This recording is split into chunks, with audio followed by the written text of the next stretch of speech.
사순절 셋째 주 주일날 2부 예배에 오신 우리 믿음의 가족들을 주의 이름으로 환영하고 축복합니다. 우리 성경책 높이 들고 한 목소리로 선포합니다. 나는 예수님을 구주로 믿습니다. 나는 구원받았습니다. 나는 이 말씀을 믿습니다. 나는 행복합니다. 아멘. 어느 날 예수님께서 예수님의 제자들에게 물으셨습니다. 얘들아, 사람들이 인자를 누구라고 하느냐? 그러자 제자들이 대답하기를 더러는 세례 요한이라고도, 또 어떤 사람은 엘리야라고도 하고, 어떤 사람은 예레미야 또는 선지자 중에 하나라고 그렇게 말들을 하더군요. 그랬어요. 그랬더니 예수님이 다시 한번 물으세요. 그러면 너희는 나를 누구라고 하느냐? 그때 베드로가요, 딱 손을 들고 이렇게 대답합니다. 마태복음 16장 16절 말씀인데요. 여러분, 이 말씀은 좀 우리가 같이 마음에 새겼으면 좋겠습니다. 자, 같이 한번 읽어보시죠. 시작. 시몬 베드로가 대답하여 이르되 주는 그리스도시요 살아계신 하나님의 아들이십니다. 아멘. 아멘. 여러분, 100점짜리 대답입니다. 예수님이 이 대답을 들으시고 얼마나 기뻐하셨는지 이렇게 칭찬하면서 말씀하세요. 그 뒤에 17절 18절 제가 읽어드릴게요. 예수께서 대답하여 이르시되 바요나 시모나 내가 복이 있도다. 이를 내게 알게 하니는 혈육이 아니요 하늘에 계신 내 아버지시니라. 또 내가 내게 이르노니 너는 베드로라. 내가 이 반석 위에 내 교회를 세우리니 음부의 권세가 이기지 못하리라. 아멘. 무슨 말이냐면 네가 이 대답을 한 것은 하나님께서 너에게 가르쳐 주신 것이다. 그렇게 말씀하신 거고, 그 다음에 네가 이 고백한 이 고백 위에다가 내가 내 교회를 세우겠다. 그래서 오늘 우리가 이 자리에 나와 있는 이유가 뭐냐면 주는 그리스도시요 살아계신 하나님의 아들입니다. 이런 고백을 한 우리 모든 우리 믿음의 가족들이 함께 모여서 교회를 이루고 있는 거지요. 특별히 오늘 이 질문은 오늘 저와 여러분을 향한 그런 질문이기도 합니다. 사랑하는 여러분, 여러분은 예수님을 누구라고 생각하십니까? 이 질문에 우리는 각자 저마다 다 대답할 그럴 말들이 있어야 합니다. 근데 마치 장님이 코끼리를 맞힌 것처럼 그렇게 불완전한 대답을 할 수도 있습니다. 여러분, 장님이 코끼리 만진 이야기 아시죠? 네 분의 장님이 있었어요. 그래서 코끼리가 어떻게 생겼냐고 설명을 해보라 그랬더니 한 분이 가서 코끼리의 코를 이렇게 쫙 만져보고는 코끼리는 길다랗게 그런 줄같이 생겼고 그 끝머리에 먼 손 같은 게 있어서 그걸로 잡기도 하고 그렇습니다. 또 어떤 장님은요, 이 코끼리의 큰 귀를 만져가지고 코끼리는 큰 부채처럼 생겨가지고 팔딱팔딱하면 막 거기서 바람도 나고 그렇습니다. 그런가 하면 어떤 분은요, 이 코끼리의 큰 배를 만져가지고 아닙니다. 코끼리는 벽처럼 생겼습니다. 그런가 하면 어떤 분은요, 코끼리의 그 튼튼한 다리를 만지고 코끼리는 기둥입니다. 그렇게 말을 했다는 거예요. 여러분, 이 말이 틀려요, 맞아요? 맞죠. 그러나 그게 온전한 대답은 아니죠. 이처럼 예수님이 누구냐라고 하는 말을 할 때 우리는 저마다 이 장님이 코끼리 만든 것처럼 불완전한 대답을 그렇게 하기도 하고, 또는 알지 못하면서도 아는 채 하는 경우도 있다라고 하는 거예요.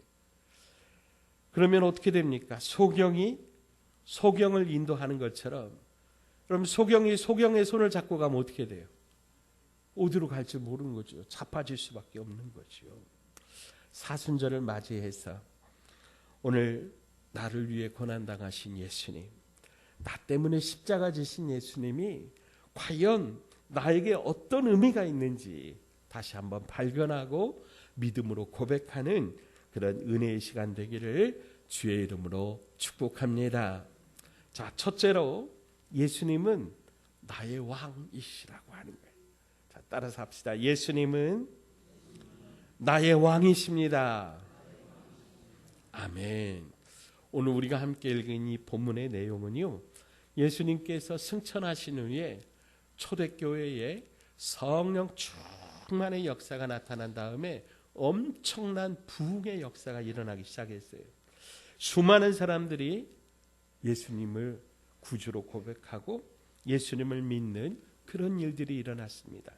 그러니까 당시 위기를 느꼈던 유대 종교 지도자들이, 대제사장과 장로들이 베드로와 사도들을 사내들인 공회에 모으고는 너희는 이 예수라고 하는 이름을 다시는 말하지 말라, 이렇게 경계하고는 그들을 쫓아버렸어요. 이게 첫 번째 그 사내들인 공회에서 이 베드로와 이 제자들을 향해서 했던 말이에요. 그런데 베드로와 제자들이 사내들인 공회에서 나간 후에 더 열심히 복음을 전하고, 그러니까 또 표적도 나타나고 기적도 나타나니까 더 많은 사람들이 예수를 믿게 되거든요. 다시 불렀어요. 다시 불러서 내가 지난번에 예수 이름을 말하지도 말고 전하지도 말라고 했는데 너는 왜 말을 하냐? 그랬더니 오늘 베드로와 제자들이 오늘 이 말을 한 거예요. 자, 우리 29절부터 31절까지 같이 읽어보시죠. 시작. 베드로와 사도들이 대답하여 이르되 사람보다 하나님께 순종하는 것이 마땅하니라. 너희가 나무에 달아 죽인 예수를 우리 조상의 하나님이 살리시고 이스라엘에게 회개함과 죄사함을 주시려고 그를 오른손으로 높이사 임금과 구주로 삼으셨느니라. 아멘. 아멘. 여러분, 베드로가 어떤 사람입니까? 한때 그는 예수님이 이제 끌려갈 때 그 장면을 멀리서 지켜보다가 이제 대제사장의 집에서 한 그 하녀가 나와서 당신도 분명 저 사람들하고 함께 있었던 거 맞지요? 그러니까 베드로가 아니라고 그렇게 부인을 했어요. 내 성경에 보니까 3번을 부인을 했어요. 그러면서 저주하면서까지 그렇게 부인을 했다고 성경은 기록하고 있어요. 그럼 베드로가 오늘 어떻게 말하고 있어요? 사람보다 하나님에게 순종하는 것이 마땅하다. 그러니까 예수를 복음을 전하는 것, 예수를 증거하는 것을 하지 말라고 말한 당신들은 사람이라는 거예요. 근데 내게 예수 그리스도의 복음을 전하라고 한, 내게 살아계신 예수 그리스도의 증인이 되라고 한 분은 하나님이시라는 거예요. 그러니까 나는 당신들의 말보다 누구의 말? 하나님의 말을 순종할 수밖에 없다는 거예요. 그러면서 여러분 오늘 이 믿음의 고백을 하는 거예요. 하나님이 그를 높여주셔서 임금으로 삼으셨다. 사랑하는 여러분, 그 자리가 어떤 자리입니까? 여러분, 그 자리에서 예수님이 사형 선고를 받은 자리입니다. 그러면 제자들도 그 자리에 섰을 때 자기들도 그런 부담 느끼지 않겠습니까? 나도 여기서 사형 선고를 당할 수 있겠구나. 근데도 이런 담대한 말을 할 수 있는 것은 무슨 말입니까? 자기들은 이미 죽기를 각오한 거예요. 나는 예수 때문에 죽어도 좋다라고 각오한 거예요. 왜요? 어떻게 이런 일이 있을 수 있습니까? 얼마 전까지만 해도 예수님을 부인하고 저주하고 나는 예수라고 하는 사람 모른다라고 하던 사람이 불과 얼마 만에 나는 예수 때문에 죽어도 좋습니다. 사람들 말보다 하나님 말 들어야 됩니다. 이렇게 이런 사람으로 바뀌었느냐라고 하는 거죠. 어떻게 해서 여러분 이런 일이 있을 수 있습니까? 사랑하는 여러분, 이제 왕이 바뀌었다라고 하는 거예요. 지금까지는 자기 경험이나 자기 생각이나 자신의 그 출세 욕구를 위해서 살았다면 이제는 나를 위해 십자가 지시고 3일 만에 부활하셔서 나를 구원하시는 주 예수 그리스도를 자기들의 왕으로 삼고 있기 때문이다라고 하는 거지요. 사랑하는 여러분, 오늘 과연 우리는 예수님을 왕으로, 임금으로 높이고 있습니까? 예수님의 통치, 예수님의 가르침, 예수님의 명령에 우리가 응답하여 살고 있습니까? 많은 사람들이 예수님을 믿는다고 하면서 예수님의 왕되심을 잊어버리고 살고 있습니다. 예수님을 다만 우리의 문제를 해결해 주는 어떤 그런 분으로 생각하고 무엇인가 우리에게 베풀어 주는 그런 분으로만 생각합니다. 마치 도깨비 방망이처럼 알라딘의 요술램프에 그 나오는 지니처럼 그렇게 우리의 소원을 들어주는 그런 존재로 막연하게 생각합니다. 그러나 사랑하는 여러분, 분명한 것은 예수님은 우리의 왕이십니다. 우리는 왕 되신 예수님 앞에 무릎 꿇고 엎드려야 됩니다. 우리는 예수님 앞에 철저하게 낮아져야 하는 것입니다. 여러분, 우주 만물도 온 세상 자연도 왕 되신 주님 앞에 엎드립니다. 마태복음 8장 26절로 27절 말씀입니다. 예수께서 이르시되 어찌하여 무서워하느냐, 믿음이 작은 자들아 하시고 곧 일어나사 바람과 바다를 꾸짖으시니 아주 잔잔하게 되거늘 그 사람들이 놀랍게 여겨 이르되 이가 어떤 사람이인거에 바람과 바다도 순종하는가 하더라. 아멘. 이 말이 무슨 얘기냐면 제자들이 예수님 없이 이제 갈릴리 호수에서 배를 타고 가고 있을 때 그들이 폭풍우를 만난 거예요. 그러다가 예수님이 저기서 바다를 건너오신 거죠. 네. 그러면서 예수님이 이제 배 안에 딱 모셨을 때 예수님이 바람을 향해서 명령하시는 거예요. 잠잠하라. 그 장면을 보고 제자들이 아니 이분이 도대체 어떤 분이시기에 바람도 파도도 그 말씀에 잔잔한가. 여러분, 온 세상 우주 만물이 하나님의 말씀 한마디에 순종하는 줄 믿으시기 바랍니다. 왜요? 하나님의 왕이시니까요.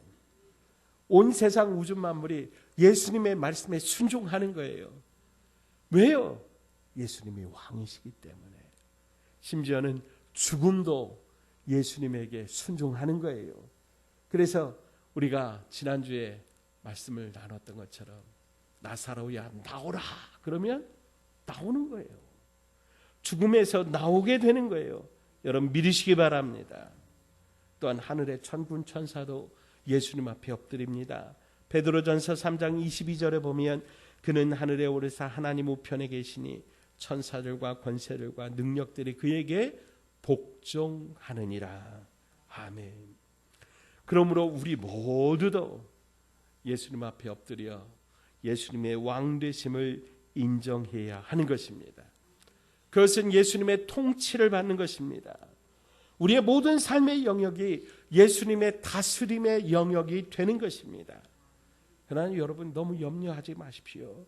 예수님은 나보다 나를 더 잘 아시고 나보다 나를 더 사랑하시는 분이기 때문입니다. 그래서 우리에게 가장 좋은 길로 가장 완전한 길로 인도해 주실 줄로 믿으시기 바랍니다. 자, 따라서 고백합시다. 예수님은 나의 왕이십니다. 예수님은 나의 왕이십니다. 아멘. 아멘. 그래서 여러분 우리가 예수님을 왕으로 섬기며 살 때 저와 여러분에게 가장 행복한 길, 가장 좋은 길이 예비될 줄로 믿으시기 바랍니다. 자, 두 번째로 예수님은 나의 구원자이십니다. 따라서 하실까요? 예수님은 나의 구원자이십니다. 아멘. 오늘 우리가 함께 읽은 사도행전 5장 31절 그 후반부에 보면 임금과 구주로 삼으셨느니라 말씀하고 있습니다. 예수님을 나의 구원자로 그렇게 하나님이 높여주셨다고 하는 거예요. 예수님만이 우리의 메시아 구원자가 되시는 거지요. 사도행전 4장 12절에 다른 이로서는 구원을 받을 수 없나니 천하 사람 중에 구원을 받을 만한 다른 이름을 우리에게 주신 일이 있다 없다? 없다. 오직 예수의 이름으로만 우리가 구원받을 수 있다라고 하는 거예요. 또 오직 한 분 예수님만이 우리에게 길과 진리와 생명이십니다. 요한복음 14장 6절에 예수께서 이르시되 내가 곧 길이요 진리요 생명이니 나로 말미암지 않고는 아버지께로 올 자가 없느니라. 아멘. 오직 예수님만이 우리를 죄에서 구원하시고 우리를 하나님 아버지께로 인도하시는 분이십니다. 믿으시기 바랍니다. 우리가 그래서 교회에 나오면 예수님을 영접한다 그런 얘기를 해요. 예수님 나의 구주이십니다. 예수님 내 인생에 들어와 나를 다스려 주십시오. 우리가 지난주에도 그렇게 고백을 했는데 그 고백을요 한 번만 하는 게 아니에요. 매일 매 순간마다 우리가 예수님을 영접하는 거예요. 아침마다 우리가 눈을 뜨고 일어날 때마다 예수님 내 삶에 오십시오. 내 감정, 내 인격, 나의 모든 삶에 오셔서 나를 다스려 주시고 나를 구원하여 달라고 그렇게 우리가 주님 앞에 나아가는 것입니다. 인간은 예수님 없이는 단 한순간도 살 수 없습니다. 예수 없는 삶은 살았다 하나 죽은 삶입니다. 그러므로 우리 모두 예수님만이 내 삶의 해답임을 믿으시기 바랍니다. 우리 젊은 대학생들이 그 기독 훈련을 하는 선교단체 중에 CCC라고 하는 그런 단체가 있어요. 이 CCC 여름 수련회가 있는데 이 여름 수련회에 꼭 하는 게 있어요. 백문백답이 백문일답이라고 하는 게 있어요. 100가지를 물어보는데 답은 하나예요. 그 중에 제일 중요한 게 이제 처음에 시작할 때 그래요. 당신의 인생을 책임질 사람은 누구입니까? 그러면 예수 그리스도 이렇게 대답하는 거예요. 제가 한번 해볼게요. 여러분 인생을 책임질 사람은 누구입니까?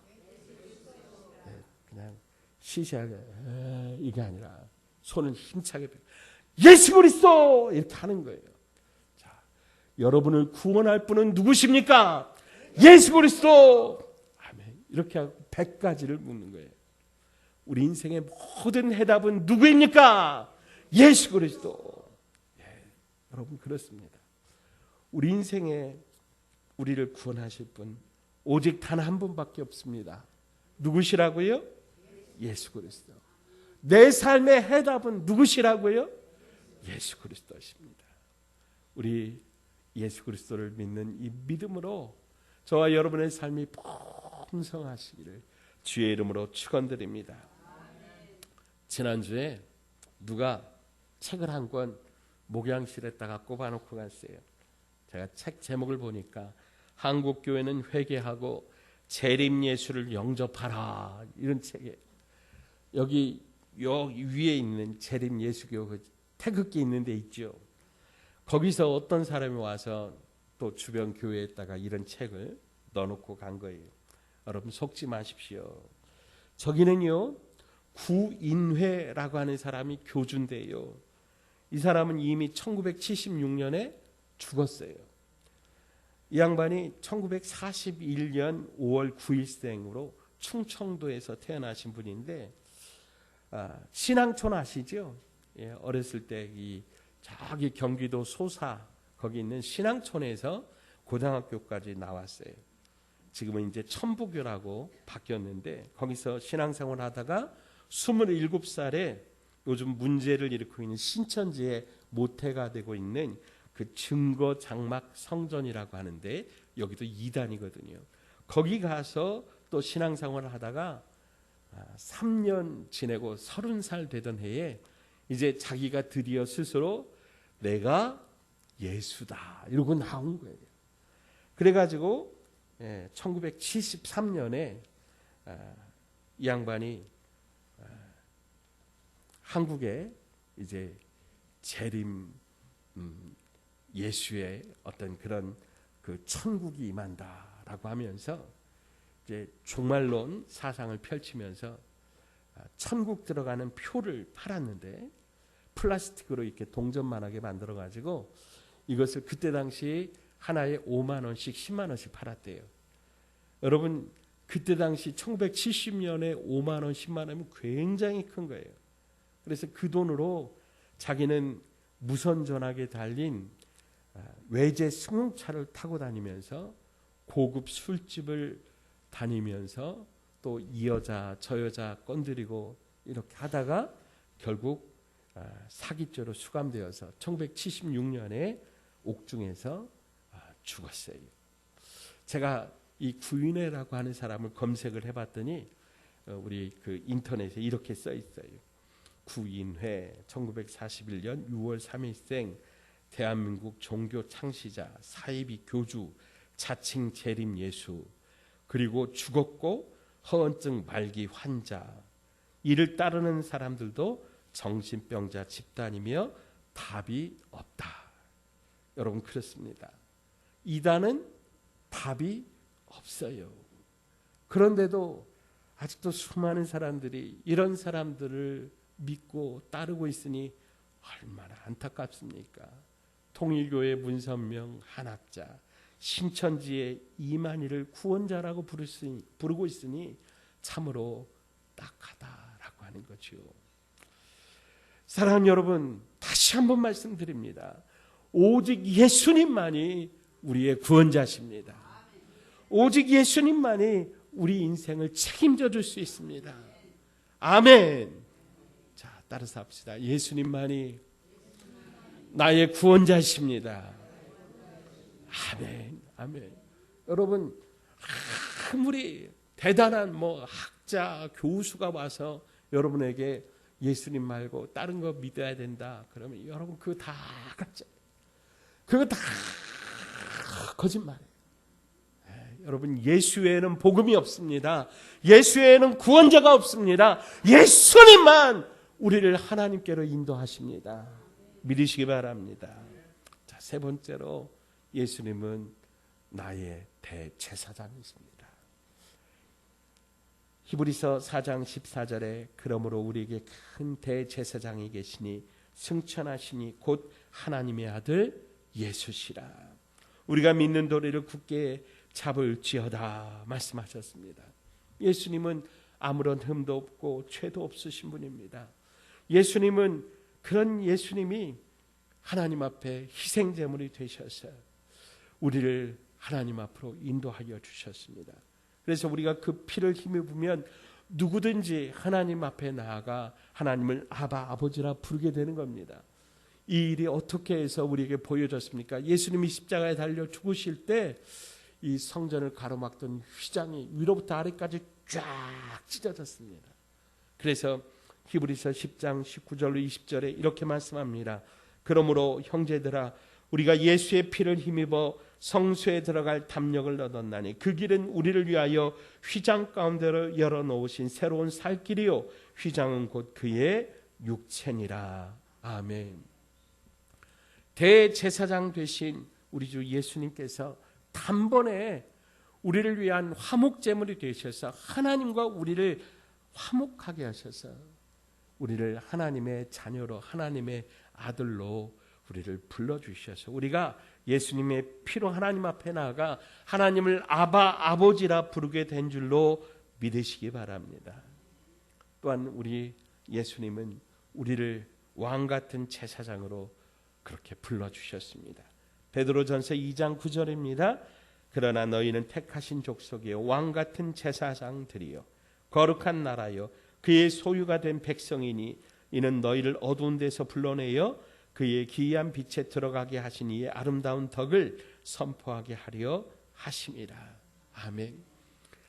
우리 주님은 우리를 하나님과 우리 사이에 화목제물이 되셔서 우리를 하나님 앞에 나가게 하실 뿐 아니라 또한 우리 이웃 사이에 서로 하나가 되는 그런 왕 같은 제사장으로서의 사명을 우리에게 주셨다라고 하는 것이죠. 그러면 왕 같은 제사장으로서 우리가 할 일은 무엇입니까?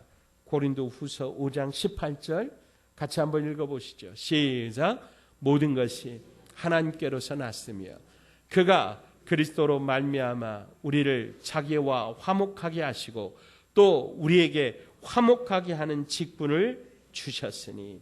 아멘. 우리에게 어떤 직분을 주셨다고요? 화목하게 하는 직분. 우리 예수 믿는 사람들은 화목하게 하는 직분을 받은 사람들이에요. 그래서 우리 예수 믿는 사람들이 있으면 화기 애매해지는 게 아니라 어떻게 돼요? 화기애애해지는 거예요. 그런데 어떤 사람들은 예수님을 잘 믿는데 그 사람이 가면은 얼굴이 어두워지고 입이 닫히고 그냥 그 모임 자체가 막 썰렁해지는 사람들이 있어요. 그 사람들은 자기 직분을 잘 감당하지 못하는 거예요. 왜 그래요? 자기를 드러내기 때문이에요. 자기를 높이려고 하니까, 자기 자신을 주장하려고 하니까. 화목하게 하는 직분을 감당하려면 스스로 화목제가 되어야 되는데 이 화목제는 뭐냐면 어린 양 예수 그리스도의 피처럼 죽어지는 거예요. 낮아지는 거예요.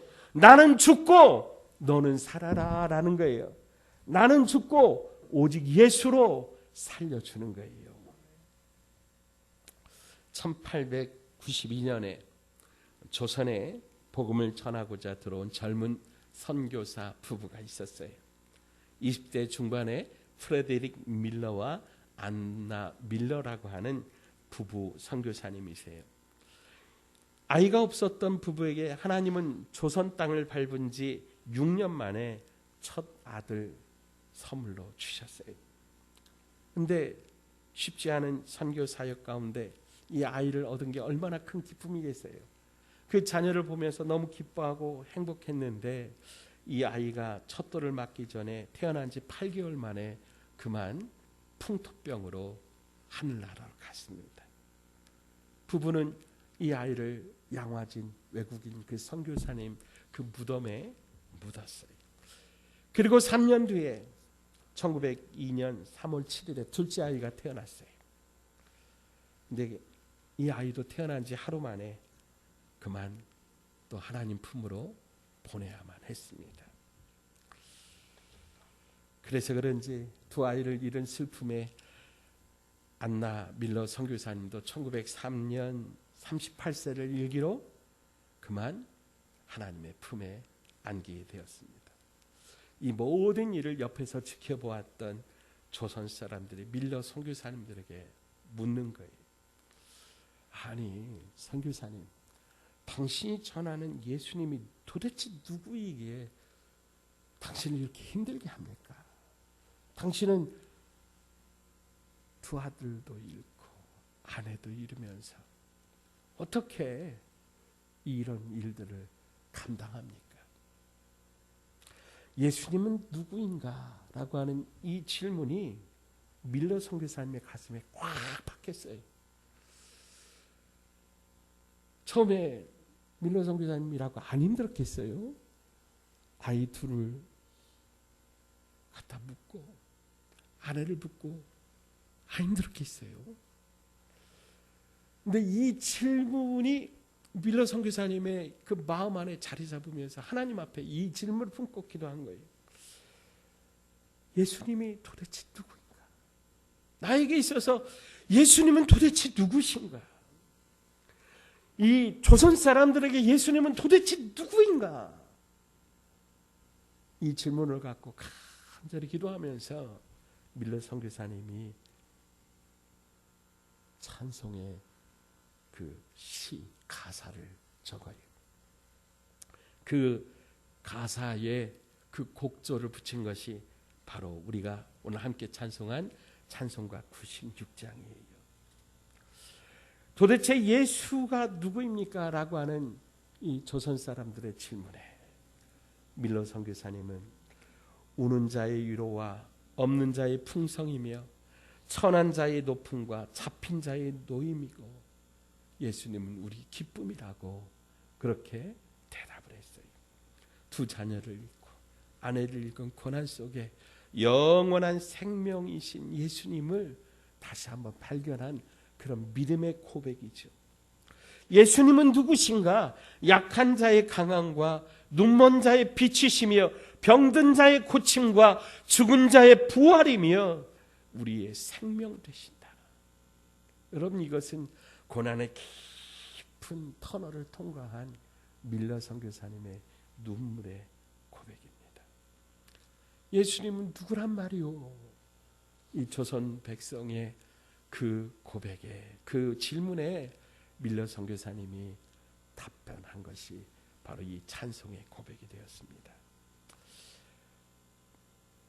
밀러 선교사님, 한국명 민로아 선교사님, 어쩌면 그 선교사님은 우리 주님이 가신 그 고난의 길, 가시밭길을 아마 따라 걸으신 것 같습니다. 그 길을 걸으면서 원망과 불평과 하나님 도대체 왜 나를 이 땅에 이렇게 보내셨습니까?